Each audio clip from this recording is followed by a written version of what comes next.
Okay, welcome to Mormon Game Design 101.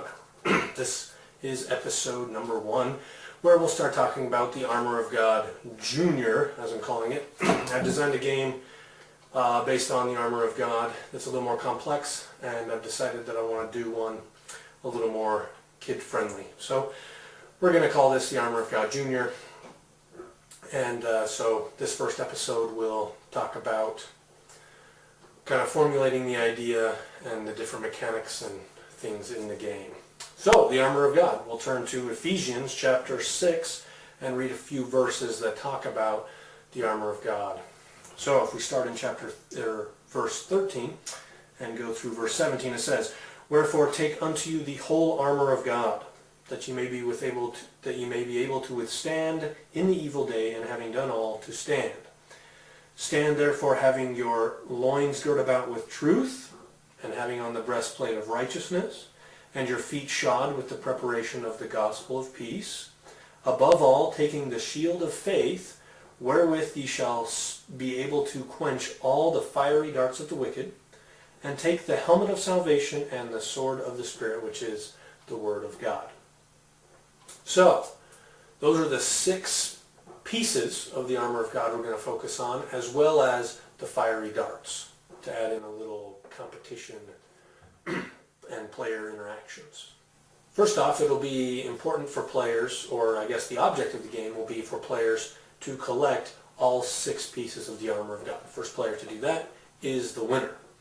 And I want this to be a simple, fun, learning experience even, kind of game for kids. So, I think probably the easiest way to accomplish that is to just have them play cards that would kind of depict things that you would do if you were to go about putting on the armor of God. Okay, so some of those things, serving others, keeping the commandments, loving one another, following the prophet, studying the scriptures. Those are the kinds of things that we can do in our lives on a daily basis that will allow us to put on the armor of God. So we'll have cards that the players will use toward those different pieces of armor and allow them to put those on. The way the fiery darts will work into the picture is that there will be cards for the fiery darts, and then you'll need armor to protect yourself from those darts. So what I'm thinking is maybe the fiery darts cards could have a differing number of darts on them, and then you'd have to have the same number of pieces of armor to protect yourself from those darts.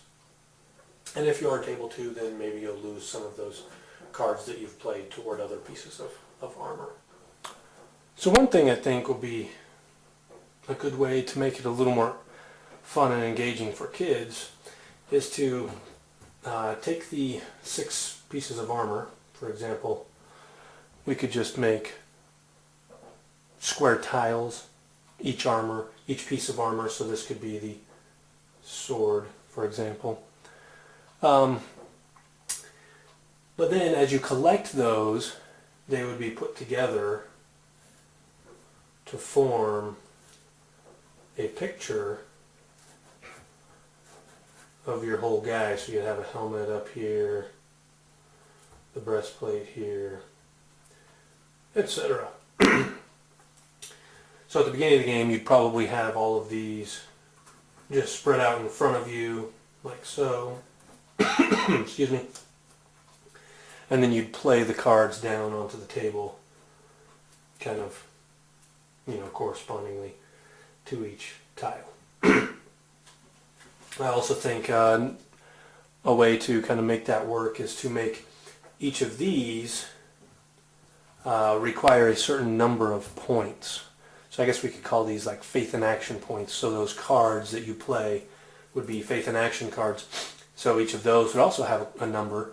And so I guess we'd have some math here. So as you play the faith in action cards, once you've played enough to equal the number on that piece of armor, then you would be able to collect it, bring that down here kind of in front of you,